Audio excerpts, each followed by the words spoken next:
ำสีขึ้นไปเมื่อก่อนนี่ให้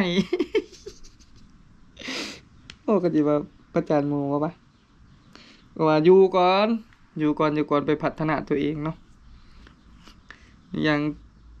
คอยซีบ่ทีมแน่นอนคำซีเนาะขนาดคอยถึกเนี่ยปลาตอนคำซีก็ยังดูแลคอยเป็นอย่างดีเนาะฮัลโหลสบายดีทุกคนคอยอลิจากเดียเคซี่เนาะสิขึ้นไปเวียงทุกคนเพื่อไปหาเงินส่งลูกสาวเนาะปีหน้าลูกสาวกับเขาโรงเรียนเนาะทีมงานขึ้นไปเบิดทุกคนเด้อยังเดือแต่อลีค่ะเวียก2อย่างเนาะบ่ได้ขึ้นไปพร้อมหมู่ซ้ำให้หมู่ขึ้นก่อนตอนนี้ก็เวียกกำลังสิได้เอาเบิดขั้นแล้วเบิดนี่ก็คือขึ้นไปเนาะเดี๋ยวสิหาเงินก่อนเนาะหาเงินค่ารถนี่ขึ้นไปเนาะทุกคนเนาะแสดงว่าอยู่ปากเซ่นี่อยู่ได้บ่อยู่ได้แต่สิพัฒนาตัวเองบ่ก็ย่านบ่เนาะย่านบ่แต่ก็อยากขึ้นไปหาประสบการณ์เนาะพัฒนาตัวเองอยู่ปากเซ่นี่ได้อยู่แต่มันพัฒนาช้าเกินไปแต่อยากขึ้นไปเวียกเนาะก็เห็นหมู่คู่ขึ้นไปเนาะคืออากอยบ่าวน้อยคำศรีคำแสงอ้ายเขียวเนาะเขาขึ้นไปท่าญี่ปุ่นแล้วเขาก็บอกอดีขึ้นไปขึ้นมาเขาบอกให้ขึ้นไปอย่าถ่าก่อนแป๊บนึงเนาะอดีบอกว่าท่าก่อนเขาบอกมึงค่าหยังคือค่าปอนบัตรเดือกตังเนาะมื้ออื่นนี่ปอนบัตรเดือกตังแต่เวียกที่2นี่แล้วเนาะคือซักลายแล้วเนาะไปซักเต็มลังให้เขาเนาะให้แฟนเนาะทุกคนเนาะให้แฟนค่อยเต็มลังให้เพิ่นก็ว่าจะขึ้นไปหมู่บ้านนี่แต่ว่าค่าเลือกตั้งมื้ออื่นก็ได้บ่ได้ขึ้นให้หัวหน้าขึ้นก่อนนะหัวหน้าขึ้นไปก่อนแล้วมื้อวานนี้ก็สิขึ้นไปน้ำหลังเดี๋ยวสิหาเงินค่ารถขึ้นไปเนาะโอ้ยกันได้คำสีขึ้นไปเมื่อก่อนนี่ให้ โอ้ก็สิว่าประจานหมู่ว่าปะว่าอยู่ก่อนไปพัฒนาตัวเองเนาะอย่างคอยซีบ่ทีมแน่นอนคำซีเนาะขนาดคอยถึกเนี่ยปลาตอนคำซีก็ยังดูแลคอยเป็นอย่างดีเนาะขึ้นไปเวียงหั่นคำซีกับไอ้เขียวนี่อยู่นํกันเนาะส่วนอากอยกับบ่าวน้อยนี่อยู่อีกบ่อนหนึงแต่ว่าอยู่ใกล้ๆกันอยู่ห่างกันประมาณ2-3 กิโลเนาะอยู่ห่างกันแต่คันขึ้นไปนี่ก็สิอยู่ใกล้ๆกันอยู่คักแน่หั่นแหละแต่อดีขึ้นไปนี่สิอยู่กับพวกไอ้เขียวกับแสงอดีอยู่นี่ก็อยู่บ่อนเก่าเนาะอยู่นครหลวงเวียงจันทน์อยู่บ้านสมสง่าที่อดีอยู่ปีกายเนาะทุกคนถ้าไปติดตามอดีคือสิฮู้เนาะว่าอดีอยู่บ่อนนั้นก็สิขึ้นไปบ่อนนั้นบ่มุมเวียงจันทน์คือเก่าเนาะ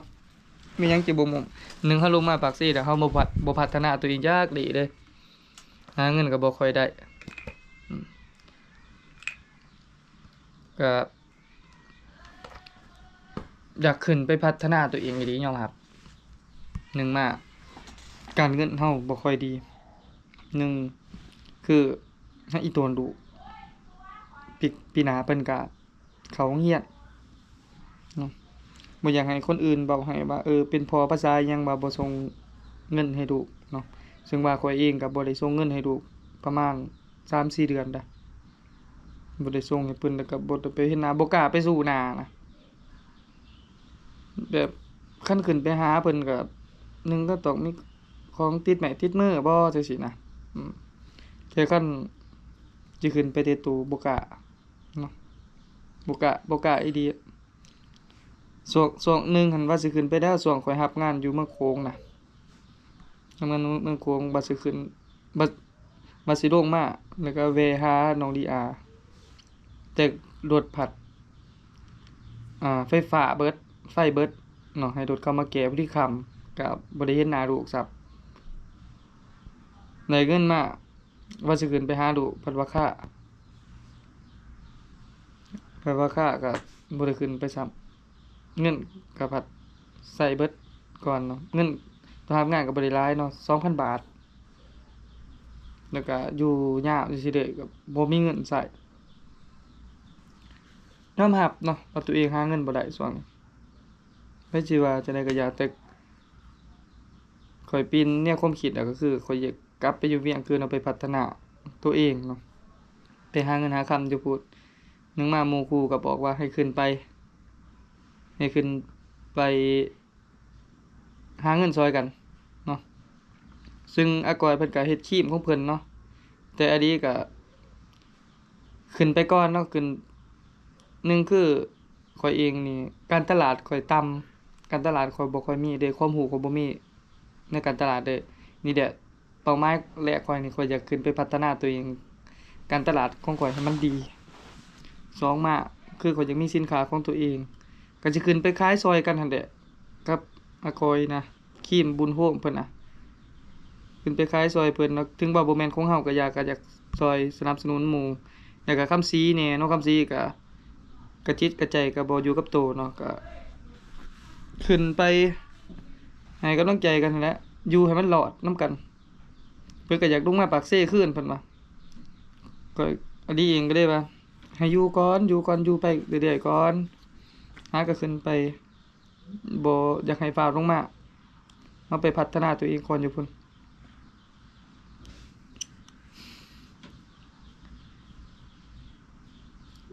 เพราะว่าคำศรีนี่หนึ่งทิ่มบ่ได้อีหลีคือข้อยเว้าต้นคลิปคำศรีตอนเมียข้อยทิ่มเนาะตอนแม่น้องลีอาทิ่มข้อยก็พึ่งอาศัยคำศรีนั่นแหละซึ่งว่ามีเงินมีคำใช้ตะกี้ก็ญ้อนคำศรีเนาะขึ้นไปนี่ก็สิไปปลอบใจกันบ่แม่นว่าปลอบใจดอกบ่แม่นว่าสู้ชีวิตดอกไปหาซอยกันไปพัฒนาตัวเองซอยกันเนาะไผสิเว้าว่าไปสู้ชีวิตอยู่บ่นั่นมันนี่สู้เพื่อหยังชีวิตไปหาเงินดีกว่าอือคือเห็นไอ้เขียวเรามักเว้าแหละมึงบ่ต้องใช้ดอกคำเว้าว่าสู้ชีวิตน่ะแม่นความเราเนาะไปหาเงิน ไปหาเงินน่ะชีวิตก็คือชีวิตบ่มีหยังหลายตายไปก็บ่มีชีวิตเนาะชีวิตก็คือชีวิตแต่ว่าเราสิพัฒนาการหาเงินนี่ไปหาเงินดีกว่าบ่ต้องเอาชีวิตมาแอบอ้างเนาะแล้วก็2มา2บ่วะหรือ1คือข้อยอยากคือข้อยว่าเนาะข้อยอยากพัฒนาการตลาดของตัวเองเนาะอยากไปเรียนรู้สิ่งใหม่ๆกับเขาเนาะว่าเขาหาเงินจั่งใดหั้นน่ะคือเราเห็นเด็กน้อยยุคสมัยนี้เด็กน้อยขึ้นมาใหม่เขาก็หาเงินเก่งเด้แล้วก็พร้อมกับเทคโนโลยีแล้วก็แอปพลิเคชันหยังต่างๆมันเข้ามาหลากหลายมันบ่คือเราแต่กี้ยอมรับว่าเราดังแต่เราบ่มีประโยชน์หยังเราหาเงินบ่เป็นดังซื่อๆดังบ่มีประโยชน์หยังประโยชน์ของความดังของเราแต่กี้คือให้คนอื่นม่วนหัวอยากให้คนอื่นมีรอยยิ้มอยากให้มีคนอื่นมีความสุขเฮ็ดได้ส่ำนั้นแต่กี้แต่เดี๋ยวนี้นี่ก็อยากพัฒนาขึ้นเนาะให้คนอื่นมีความสุขได้แต่ก็อยากให้ตัวเองมีเงินคือกันเนาะนี่แหละคือเดี๋ยวนี้นี่ดังบ่ดังเนาะแต่ก็มีบทเรียนมีประสบการณ์มาแล้วแต่กลับมาคืนได้บ่กลับมาดังได้บ่ได้เนาะกลับมาดังได้ว่า FC เฮาก็พื้นฐาน FC เฮาก็มีอยู่แต่จักหน่อยขึ้นมาเขาสิจักเฮาบ่ก็บ่แต่เฮาก็สามารถดึง FC เก่า FC ใหม่มาได้เนาะวันหนึ่งเฮามีประสบการณ์มาแล้วอีกอย่างเฮาก็บ่แม่นคนตื่นกล้อง คือสมัยแต่กี้เนาะอันนี้เฮาเฮ็ดหยังก็ได้เนาะหนึ่งเฮามีประสบการณ์แล้วเฮาอยากพัฒนาฟื้นฟูตัวเองได้บ่ได้ฟื้นฟูได้ไว้บ่ได้คันว่าความดังนี่แต่ว่าการหาเงินนี่ฟื้นฟูตัวเองไว้บ่จักบ่ฮู้เนาะเพราะว่าความรู้ขาดตัวนี้เลยเนาะนี่แหละก่อนว่าจะขึ้นไปพัฒนาตัวเองนี่ก็คืออยากไปพัฒนาตัวนี้แหละจะไปหาเงินหาคำย้อนตัวนี้แหละสองมาก็คือลูกเฮามีลูกแล้วเฮาใหญ่แล้วเฮาเป็นพ่อคนได้ข้อยก็อยากมีเงินเก็บคือกันเนาะอยากไปคันมีเงินเก็บอยากไปไสก็ได้เนาะดูอีกอยากได้หยังก็ได้ซื้อให้ได้นะคันว่าเฮามีเงินนะคือจังซี่แหละเฮาอยู่จังซี่นี่อยู่ปากเซ่หาเงินก็บ่ได้คู่แข่งก็ได้หนึงก็เป็นสร้างสรรค์คู่แข่งปากเซ่โคตรหลายเลยปากเซ่นี่สร้างสรรค์เปลี่ยนเด้อจะเปลี่ยนแนวใหม่เด้อเนาะหนึงเฮาก็จะขายเสื้อผ้า แต่ก่อนสิขายเสื้อผ้านี่คือข่อยว่าข่อยอยากไปพัฒนาข่อยอยากเก่งการตลาดนี่ก่อนคือเสื้อผ้านี่ข่อยตั้งใจแต่ยังน้อยๆแล้ว คือตอนยังน้อยนี่ข่อยอยากมีเสื้อผ้าดีๆใส่คือเขาเจ้า แต่ก็บ่มีโอกาสได้ใส่บ่มีเงินซื้อเนาะซื้อได้แต่เครื่องโลซื้อได้แต่เครื่องเล่เขาซื้อได้แต่เครื่องเก่าเครื่องมือสองมาใส่นะมันจะซื้อเครื่องมือหนึ่งใหม่ๆคือเขาใส่บ่ได้แล้วตอนยังน้อยความฝันเขาก็จะมีอยากมีหันเสื้อผ้าของตัวเองได้พอได้ใส่เปลี่ยนใส่ทุกมื้อสินะแล้วก็สองมาความคิดเฮาก็คืออยากให้คนธรรมดาสามารถแตะต้องได้สินค้าเฮานะอยากให้คนธรรมดาคนทุกข์คนยากคนรวยคนมีก็สามารถซื้อได้ใส่ได้นะมันบ่แพงข้อยอยากขายแบบนั้นเนาะนี่จะซ้ำนั่นแหละทุกคนข้อยก็สิอยากไปพัฒนาตัวเองคือความหักนี่มีว่ามีแต่ต้องพัฒนาตัวนี้ไปนำเนาะคือแฟนข้อยว่าเนาะระว่าความหักมันก็ต้องมีเงินนำแต่กี้อันได้อยู่มีความหักบ่ต้องมีเงินอันมีได้แต่ก่อนแต่เดี๋ยวนี้นี่มีความหักแต่มันต้องขับเคลื่อนโดยเงินคือกันเนาะขับเคลื่อนโดยเงินแล้วแหละสมัยนี้สมมุติว่าเจ็บเป็นหยังว่าก็ต้องใช้เงินกินยาก็ต้องใช้เงินมันบ่คือแต่กี้ปลูกผักเลี้ยงสัตว์ได้แต่ก่อนแต่เดี๋ยวนี้บ่ได้มันต้องขับเคลื่อนโดยเงินเนาะถึงสิอยู่ห่างกันก็อย่าเข้าไปแต่ว่าเฮารักกันก็พอแหละเนาะตั้งใจหาเงินหาข้ามสร้างเนื้อสร้างตัวแล้วมาอยู่ร่วมกันเท่านี้จบเนาะขอบใจทุกคน